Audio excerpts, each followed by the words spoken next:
بسم الله والحمد لله والصلاة والسلام على رسول الله وعلى آله وصحبه ومن والاه بعد. جماعة المسلمين, respected viewers, السلام عليكم ورحمة الله وبركاته. أهلا وسهلا ومرحبا بكم جميعا أينما كنتم. Welcome to each and every single one of you wherever you might be. This is our program, Palestine, the Holy Land.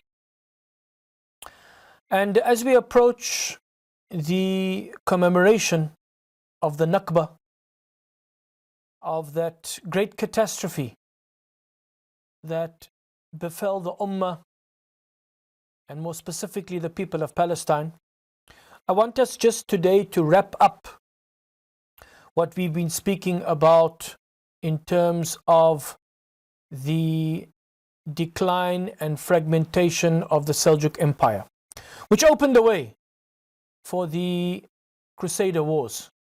The Crusaders would never, had the Seljuks still been united as they were under Malik Shah and before him Alp Arslan, they would never have been able to break through the Anatolian plateau to even make it near the holy city of Jerusalem, capturing it as they did in 1099. So today, inshallah ta'ala, we are going to conclude our backdrop discussion of the Crusader Wars. Then inshallah we are going to spend some time on the Nakba because of the date of commemoration coming up, inshallah ta'ala. That'll be on Thursday. And then we're going to go back to the Crusader Wars, bi'idhnillahi ta'ala. So I want us to go back to our timeline, and I'm going to be more specific here, our timeline of the Seljuk Empire's decline. And this is basically, one can see it happening over a period of about 5 years, the rapid decline from 1092 till about 1097. We start again with the assassination of Nizam al-Mulk at the hands of the Hashashin and the subsequent death, alleged poisoning of Malik Shah, the Sultan of the Seljuk Empire.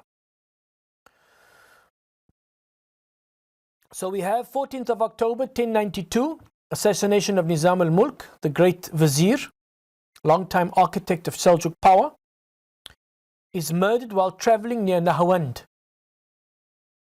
He's stabbed to death by a Nizari Ismaili agent, an assassin. Min al-Hashashin. Why did we say why they're called assassins? From the word Hashashin, because their ruler or their leader, Hassan al-Sabah, used to give them hashish before he would send them out to assassinate these political leaders. This is the first of many high-profile assassinations committed by the followers of Hassan al-Sabah, and it removes the empire's chief administrator at a critical moment. Contemporary and modern sources suggest the killer acted on Hassan al-Sabah's orders, though some suspect that the plot was instigated by rivals at the court. Possibly even Sultan Malik Shah and his wife Turkan Khatun, who feared Nizam's influence. Nizam al-Mulk's death creates a power vacuum at the heart of government, depriving the Seljuk state of its most capable vizier on the eve of a succession crisis. Now, this succession crisis is probably a succession crisis la mathila lah, of which there is no comparison in the history of Islam, because of the number of claimants to the throne and the number of not just claimants to the throne, but even atabegs, governors, generals that broke away and formed their own independent states or polities, whatever you want to call them. So Malik Shah, the main claimants to the throne were his 4 children. Mahmud I, he was about 4 or 5 years old. Then we have Berqiyaruk, was about 13 years of age. We have Muhammad the First Tapar, and we have Ahmad Sanjar. So we have 4 sons, all vying for the position of Sultan. Then we also have the brother, Tutush the First, the brother of Malik Shah, also a son of Alp Arslan. And then we have, after his death, we have his sons, Ridwan and Duqaq. They also battle it out for the scraps that he left behind. And then we also have at a later stage Mahmud the second, who was the son of Berqiyaruk.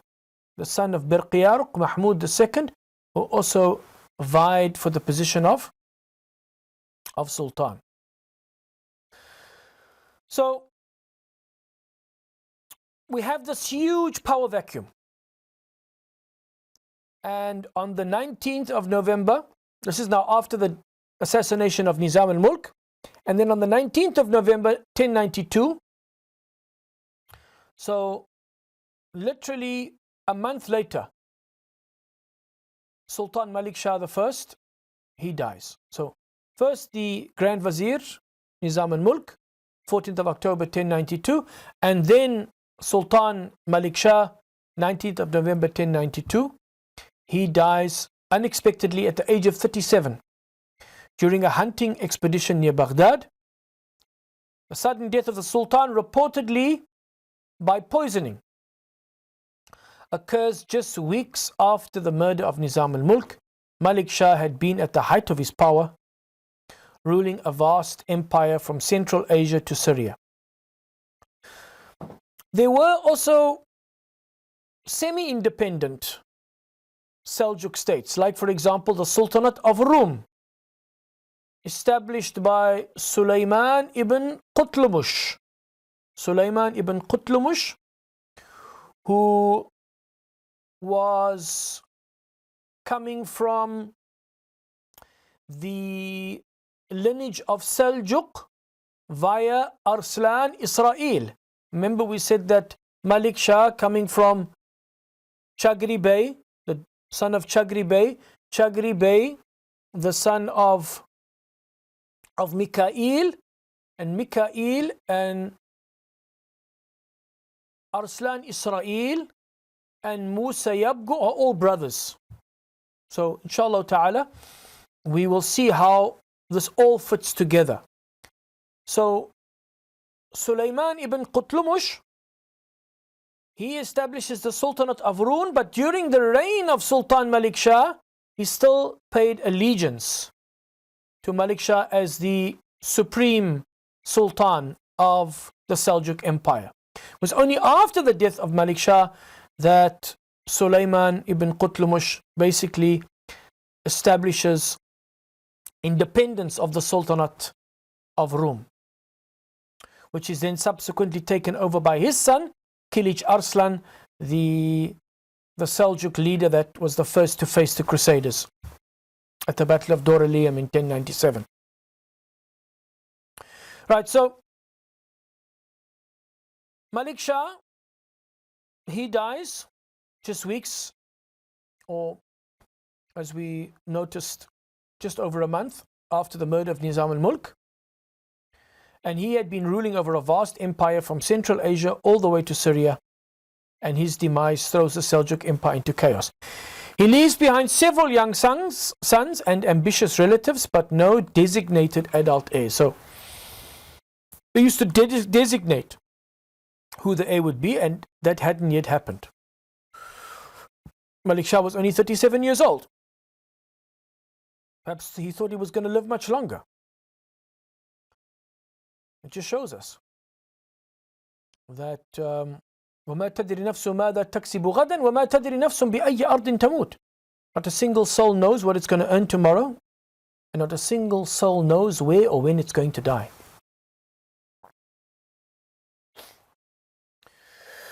As one chronicle notes, upon his death, the Seljuk Empire fell into chaos as rival successors and regional governors carved up the empire and waged war against each other. The resulting political confusion is so great that it later contributed to the success of the First Crusade. وَأَطِيعُوا اللَّهَ وَرَسُولَهُ وَلَا تَنَازَعُوا فَتَفْشَلُوا وَتَذْهَبَ رِيحُكُمْ وَاصْبِرُوا إِنَّ اللَّهَ مَعَ الصَّابِرِينَ. And obey Allah and His Messenger, and do not dispute amongst you. You choose one leader, you're supposed to choose a leader, not hereditary rule with all of this succession chaos, mulkan addan, but we're supposed to choose. There must be a shura council that chooses the most apt and suitable leader for the ummah. And this verse, which I keep repeating, just to remind us of why we have failed as an ummah and why we are where we are today. وَلَا تَنَازَعُوا فَتَفْشَلُوا. But don't dispute amongst you. Don't be divided. Don't be overcome with dissension and disunity, because then you will fail. You'll fail as an ummah. وَتَذْهَبَ رِيحُكُمْ. And literally your wind will be knocked out of you. You'll be totally weakened and you become vulnerable to outside and external forces. وَاصْبِرُوا. And so be patient and persevering, meaning with one another, in maintaining unity and in having one leader and swearing an oath of allegiance for the sake of Allah subhanahu wa ta'ala to that leader.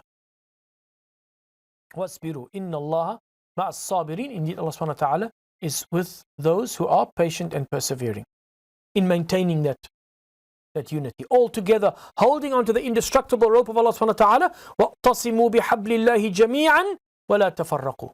And all of you hold on to the indestructible rope of Allah, the Holy Quran and the Sunnah of Nabiyyina Muhammad sallallahu alaihi wasallam, al-Mustafa salawatu rabbi salamu alayhi, وَلَا تَفَرَّقُوا. And do not be divided amongst yourselves. Right. So he leaves behind several young sons and ambitious relatives, but no designated adult heir. As 1 Chronicle notes, upon his death, the Seljuk Empire fell into chaos as rival successors and regional governors carved up the empire and waged war against each other.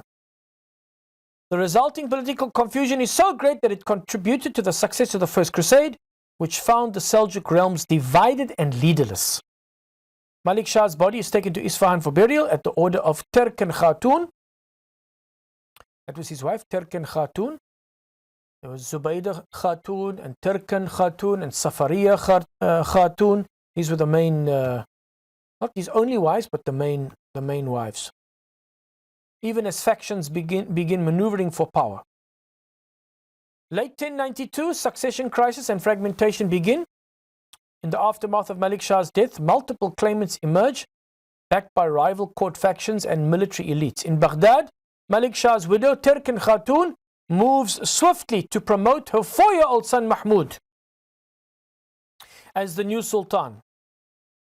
With support from the palace and Vizier Taj al-Mulk. He was a rival of Nizam al-Mulk, Taj al-Mulk. He was also a vizier under Malik Shah I. She secures an endorsement from the Abbasid Caliph for the young boy.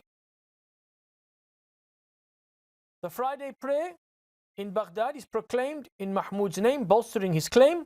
Turkan Khatun dispatches an army under Emir Qiwam al-Dawla Kirbuqa toward the Seljuk capital Isfahan to seize it and eliminate other contenders. And who are the other contenders? Berqiyaruk, the 13-year-old. This is the most significant other claimant to the throne. Berqiyaruk, who is the son of Zubaydah Khatun. So, supporters of the slain Nizam al-Mulk. So, Taj al-Mulk is supporting Mahmud, the son of the wife Turkan Khatun. Is being supported by Taj al-Mulk, the rival of Nizam al-Mulk. And the supporters of the slain Nizam al-Mulk, often referred to as Nizamiya, they rally around Malik Shah's eldest son, Berqiyaruk, the son of Zubaydah Khatun, another wife of Malik Shah, and is considered by Nizam's partisans as a more legitimate candidate. So the supporters of Taj al-Mulk and his supporters are backing Mahmud and his mother, Turkan Khatun, and the supporters of Nizam al-Mulk, the Nizamiya, they are supporting Berqiyaruk, the son of Zubaydah Khatun. As Turkan's forces approach Isfahan, Berqiyaruk's allies secretly smuggle the prince out of the city to prevent his capture. Berqiyaruk is taken under the protection of his Atabeg, another word for guardian, Gumushtakan, to the town of Ray, where he is proclaimed Sultan by his supporters. Thus, by the end of 1092, the once united Great Seljuk Empire, Buyuk Selçuklu, effectively splits. So, in Baghdad, we have Mahmud the First, and he is proclaimed as Sultan. And in Isfahan, we have Berqiyaruk, where he is also claimed as or proclaimed as Sultan. So the Seljuk Empire effectively splits. Different power centers recognize different rulers. The stage is set for a civil war among the Seljuks. Late 1092, Seljuk provinces break away with the central authority in turmoil. Powerful regional leaders assert their autonomy. In Syria, Malik Shah's brother, Tutush I, who was the ruler of Damascus, under his brother, Malik Shah, he declares himself Sultan of Syria. Now we have three sultans. We have a sultan in Baghdad, a sultan in Isfahan, and now we have a sultan in Syria. He declares himself Sultan of Syria in 1092. He had long governed Syria on Malik Shah's behalf. Now he claims full sovereignty. Tutush moves to expand his domain. He occupies Aleppo, Edessa, and other key cities in Jazira, another term used for Upper Mesopotamia. In late 1092, carving out a Syrian kingdom, he even coins prayer and khutbah in his name. So the khutbah is now, instead of Mahmud's name being mentioned, as it was in Baghdad, or Berqiyaruk's name being mentioned in Isfahan, Tutush now has his name mentioned in the khutbah for the Jumu'ah prayer. So Tutush becomes Sultan of Syria, and similarly on the empire's western fringe, the young Kilij Arslan I re-establishes the Sultanate of Rum. So Kilij Arslan, the son of Sulaiman, the son of Qutlumush, the son of Arslan Israel. He is now the new Sultan of the Sultanate of Rum. So how many sultans we got now? We got 4 sultans. Sultan Kilij Arslan, the Sultan of the Sultanate of Rum. We have Sultan Tutush I, the Sultan of Syria. We have Sultan Mahmud I, the Sultan of Iraq. And we have Sultan Berqiyaruk, who is the Sultan of Isfahan in Iran.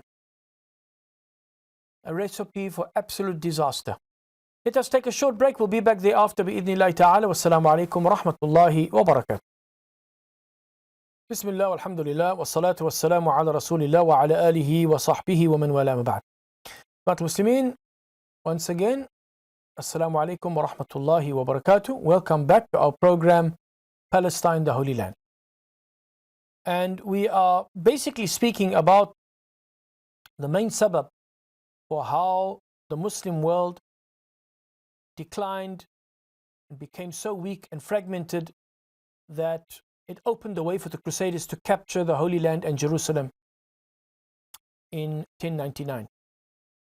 And basically, opened the way for their dominance and control of that region for over 80 or 90 years. I mean, from 1099 to 1187, the Crusaders were in control of Jerusalem and a large portion of the Levant of Ard al-Sham.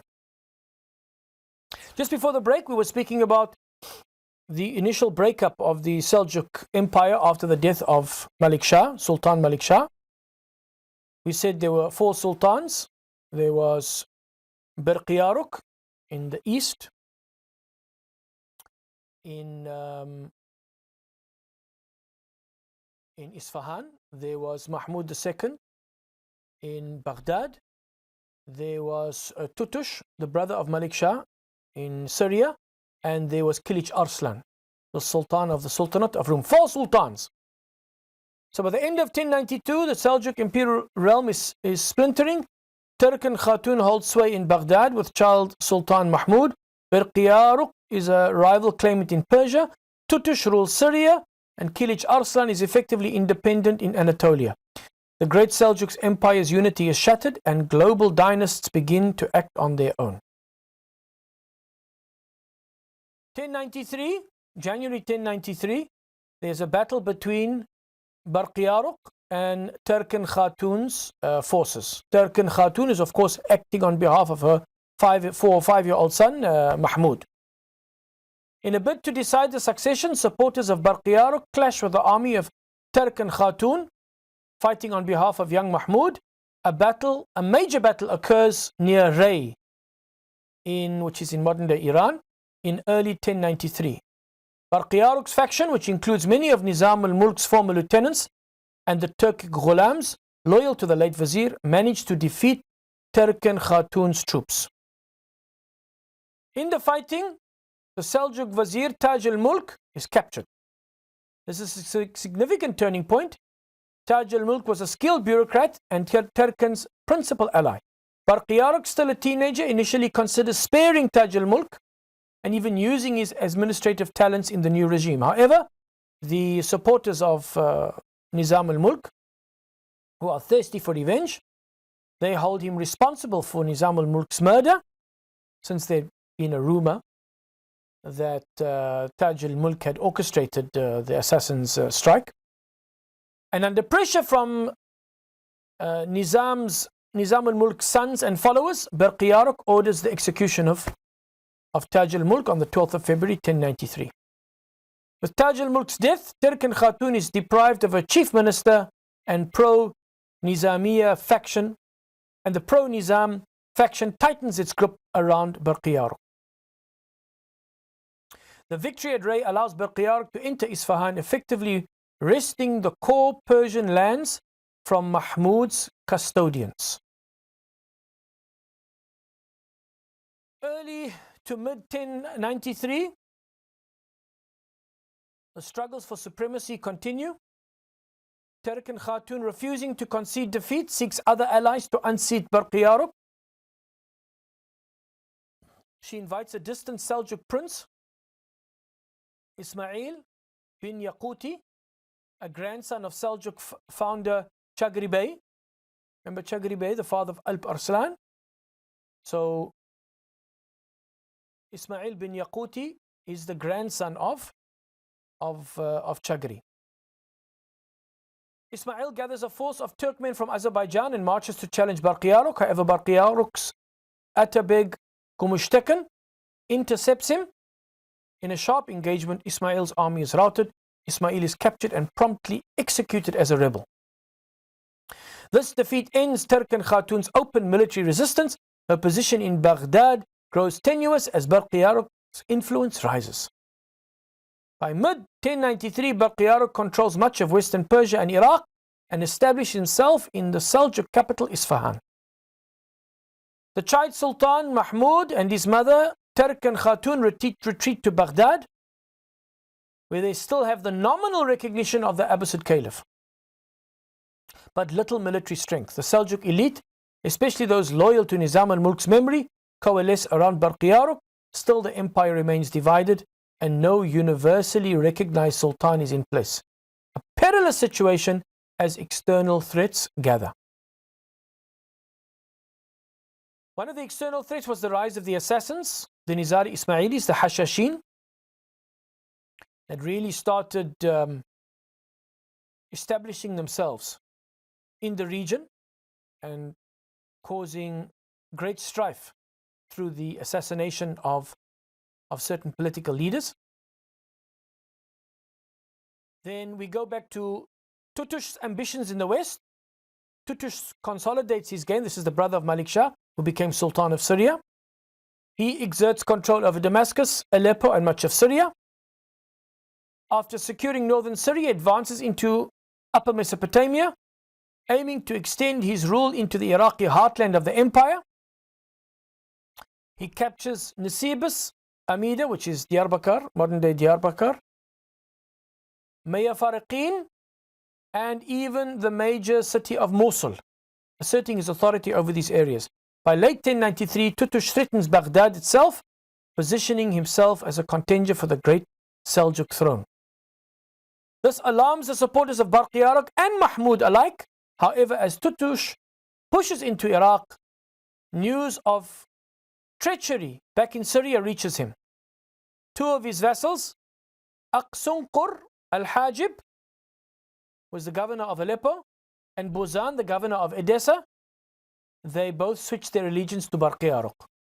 Actual fact, very interestingly, as Aqsunqur al-Hajib is the father of Imaduddin al-Zengi, who established the Zengid dynasty, and he is the father of Nuruddin al-Zengi, who basically paved the way for the success of the Ayyubid Sultan Salah ad-Din al-Ayyubi.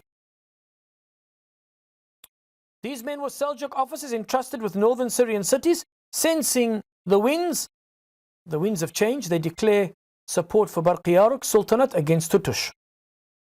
Tutush abandons his Iraqi campaign and hurries back to Syria. He reasserts control over Aleppo and Edessa, and to punish the turncoat governors. The defection of Aleppo and Edessa is an early sign that even Tutush's realm is not immune to fragmentation. By year's end, the Seljuk Empire's political map is a patchwork of rival regimes. Barqiyarok in Persia, Iraq, Mahmud in name only in Baghdad, and Turkan Khatun's care.